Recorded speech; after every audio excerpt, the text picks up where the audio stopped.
होने से वे भी एकमात्र तंतु ही है। उसी तरह जगत के आकार एवं नाम सभी आत्मा रूप ही है। उपाधि भेद होने से भी निरुपाधिक आत्मा को किसी प्रकार का भेद स्पर्श नहीं करता। ऐसा सिद्धांत विचार कर यह समझना है कि इस नाना नाम रूप दृश्य अध्यस्त जगत का एक अधिष्ठान मैं स्वयं अभेद अखंड सर्वव्यापक आत्मा रूप हूँ। ऐसा अपने को समझना है। फिर से कहो, क्या समझना है अपने को? उपाधि भेद होने से भी निरुपाधिक आत्मा को किसी प्रकार का भेद स्पर्श नहीं करता। ऐसा सिद्धांत विचार कर यह समझना है कि इस नाना नाम रूप दृश्य अध्यस्त जगत का एक अधिष्ठान मैं स्वयं अभेद अखंड सर्वव्यापक आत्म रूप हूँ। चूड़ी चैन का जो आकार बना ये उपाधि, लेकिन उस वक्त भी यही सोचो कि निरुपाधिक स्वर्ण ही सत्य है। घड़ा सुराही ईंट खप्पर जो बना ये उपाधि बनी, पर ये विचार है कि मिट्टी से ये अलग। तो इसी प्रकार अपने को निरुपाधिक आत्मा रूप जानो। निरुपाधिक आत्मा का ही यह सब नाम रूप उपाधि जगत प्रतीत हो रहा है, पर यह मुझसे भिन्न नहीं है। अव्यक्त एवं व्यक्त, निराकार एवं साकार, कारण एवं कार्य, चल व अचल मेरा ही स्वरूप है। मुझ अद्वय आत्म सत्ता से भिन्न यहाँ कुछ भी नहीं है। श्रुति भी कहती है नेह नानास्ति किंचिन। जहाँ जहाँ कार्य भासता है वहाँ वहाँ एक कारण सत्ता मात्र ही जानो। इसका संसार ये कार्य है और ये नियम है, ये वैज्ञानिक कि जहाँ जहाँ कार्य है वहाँ कारण ही है, जहाँ जहाँ लहर है वहाँ जल ही है, तो जहाँ जहाँ जगत है वहाँ जगदीश ही है। क्योंकि कार्य से कारण कभी अलग होता ही नहीं, उसकी आकृति ही नहीं बनेगी।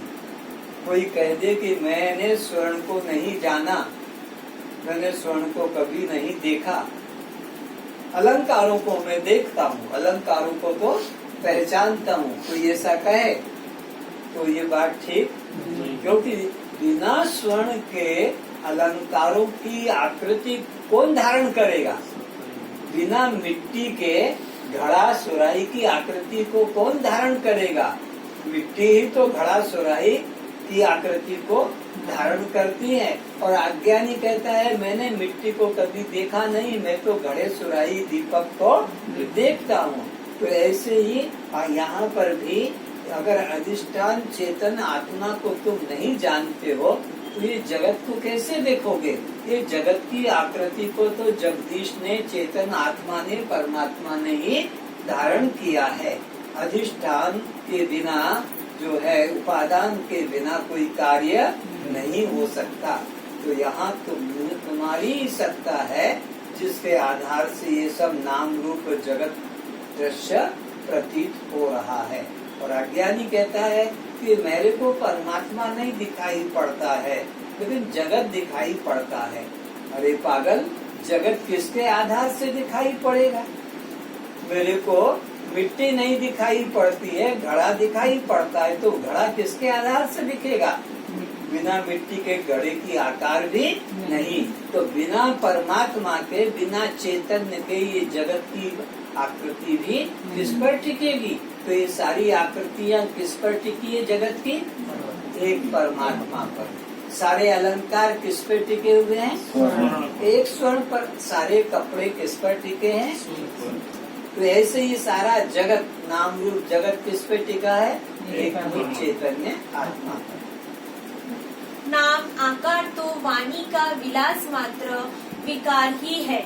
ये व्यवहार चलाने के लिए रख दिया है कि इसको तो अंगूठी कहना, इसको तुम चूड़ी या कड़ा कहना, और इसको तुम चेन कहना, इसको तुम बाहु भुजबन कहना, इसको वाणी कहना। तो ये नाम आकार वाणी का विलास है, पर सब आकारों में एक स्वर्ण ही सत्य है। तो ये मनुष्य है, ये पशु है, ये पक्षी है, ये कीट पतंग है, यह जड़ है, यह सब आकार अलग अलग है, नाम लेकिन सबको धारण करने वाला तो एक चैतन्य आत्मा, वो मैं ही हूँ। ऐसा अपने को अलग करके उनको अलग जानना नहीं है कि ये सब ब्रह्म है। तो तू कौन है? तू गधा है क्या? अरे ये सब ब्रह्म है तो तू भी। इसीलिए तो सिया राम मैं सब जग जानी, सब जगत को और करहूं प्रणाम। दोनों हाथ जोड़कर प्रणाम करना है, और वो प्रणाम किसी और को नहीं, तुम्हारा प्रणाम। दर्पण में तुम देख के प्रणाम करोगे तो किसको कर रहे हो? दर्पण में कौन खड़ा है? तुम्हारा ही तो रूप खड़ा है। तो तुमने दर्पण को देखकर नमस्कार किया तो वो तुमने अपने को ही नमस्कार किया, क्योंकि तुम्हारे अलावा कोई दूसरा नहीं है। तो यहाँ एक परमात्मा, एक चेतन सत्ता के अलावा कोई दूसरा, और वो तुम स्वयं ही हो। ऐसा मन में अभिन्नता का भाव रखना। ये नहीं कि मैंने परमात्मा को नमस्कार किया, परमात्मा तुमसे कुछ अलग नहीं है। समस्त आकारों का आधार एक निराकार आत्मा ही है।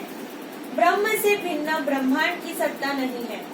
कार्य को हाथ में लेना या स्पर्श करने में अज्ञान अवस्था में हम सभी कारण को ही, अधिष्ठान को ही स्पर्श कर रहे हैं। अभी आपसे कहा जाए कि सब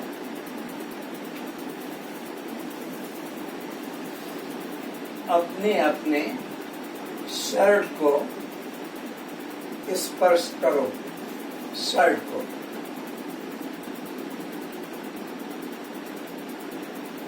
तुम शर्ट को स्पर्श नहीं कर पाओगे। तुम अपनी अपनी चूड़ी को स्पर्श करो, नहीं कर पाओगे।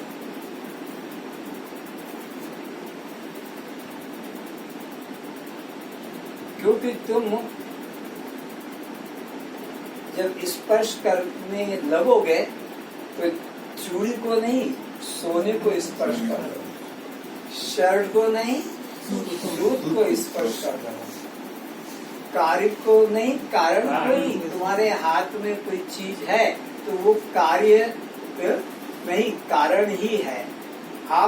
तुमने रोटी को रखा तो ये रोटी का, ये आटे का ही स्पर्श है, रोटी कोई अलग वस्तु नहीं, कारण ही कार्य रूप में हो रहा है।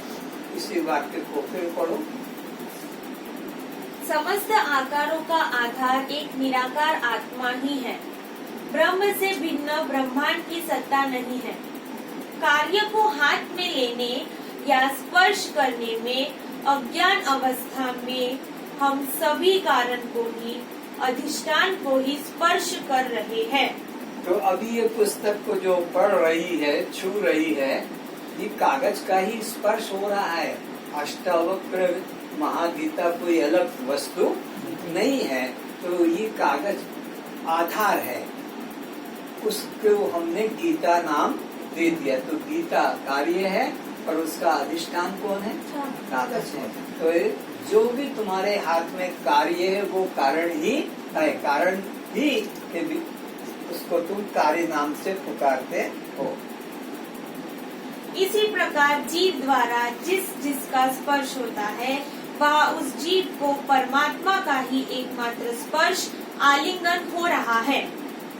साकार दृश्य को स्पर्श करने से निराकार दृष्टा का ही स्पर्श होता है, परंतु अज्ञानतावश हम उसे कारण रूप न जान उपयोगिता की दृष्टि से नाम रूप उपाधि से ही पहचानते पुकारते हैं। प्रपंच क्या है? जो अपने आधार को ढाक दे उसका नाम प्रपंच है। जैसे सरोवर पर छाई हरिलता सरोवर को छुपा हरा मैदान कर दिखा देती है, इसी प्रकार आत्मा के आधार से स्थित अज्ञान आत्मा को ढक लेता है। ऐसा घटना एक बार घटी थी